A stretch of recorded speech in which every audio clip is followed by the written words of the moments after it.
Hi, it's Alexandra. I'm in this really beautiful coffee shop. There's a patio here with a skylight. It's so perfect.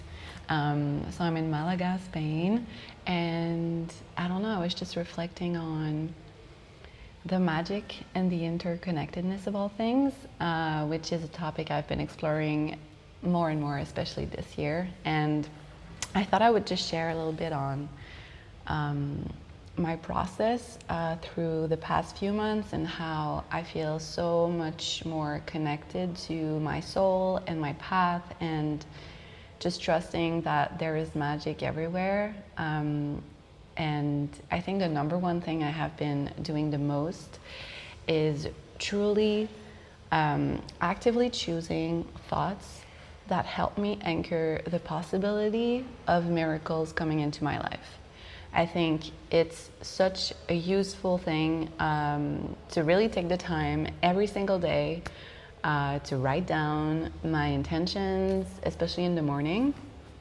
So what I have been doing for a few years now, since doing the whole, I'm looking for the name, the title of the book, what is it, from Julia Cameron, the one that nobody wants to do, The Artist's Way. So I did it in 2023, in February 2023, I believe, or January, that's when I started it. And I was already journaling pretty much every day because I love writing, especially just in a notebook. That time for me is so precious in my day to really just sit down and move my hand in that way, you know? So since doing that, I've been very disciplined, I would say, with my journaling. So every day I write 3 to 5 pages. So if you've done The Artist Way, you know that they're called morning pages. So ever since I started doing this practice, I've become more intentional with the way that I end these morning pages.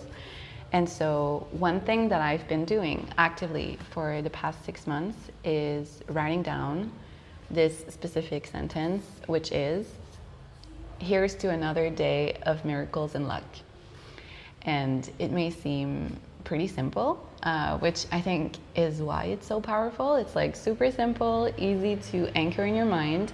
And I've written that sentence so many times already that it's become second nature. It's like I don't think about it.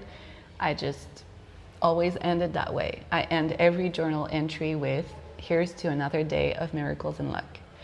And I have to say, despite the immense challenges that I've been through in the past few months, I'll probably share more about it in upcoming videos without going too much into detail, learning more about health and cancer, and my family has been kind of at the core of what I've been, experiencing recently.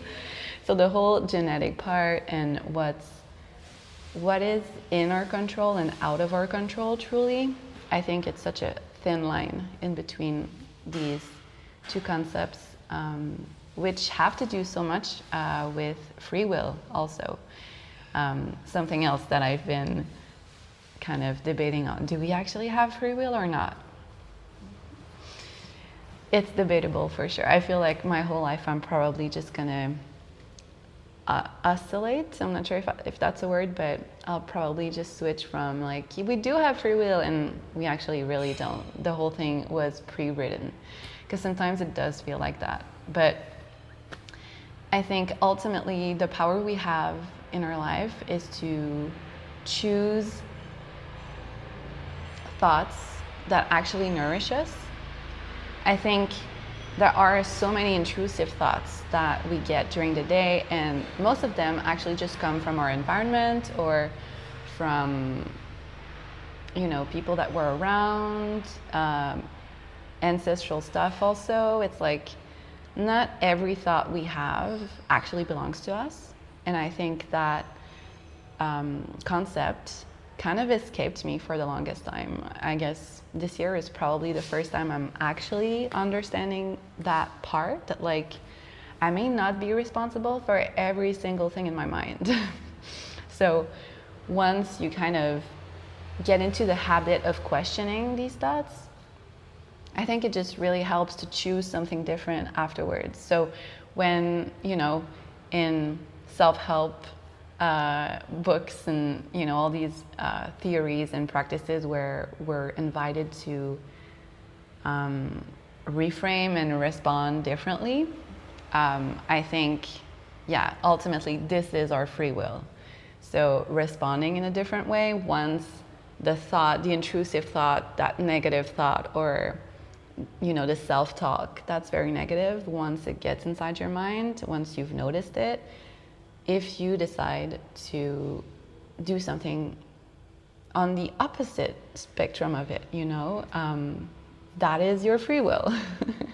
So hopefully it kind of makes sense what I'm trying to say here, but I just wanted to share this little practice that I do that has been helping me so much.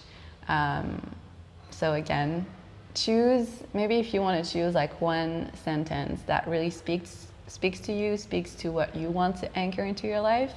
For me, I know the idea of miracles and luck, it seems so far-fetched. Like it's something that people don't really believe in. Most of the time you're told like, oh, magic, miracles, luck, those things are so unexplainable and kind of, what's the word I'm looking for? They just slip away, it's so ephemeral is probably the word I'm looking for.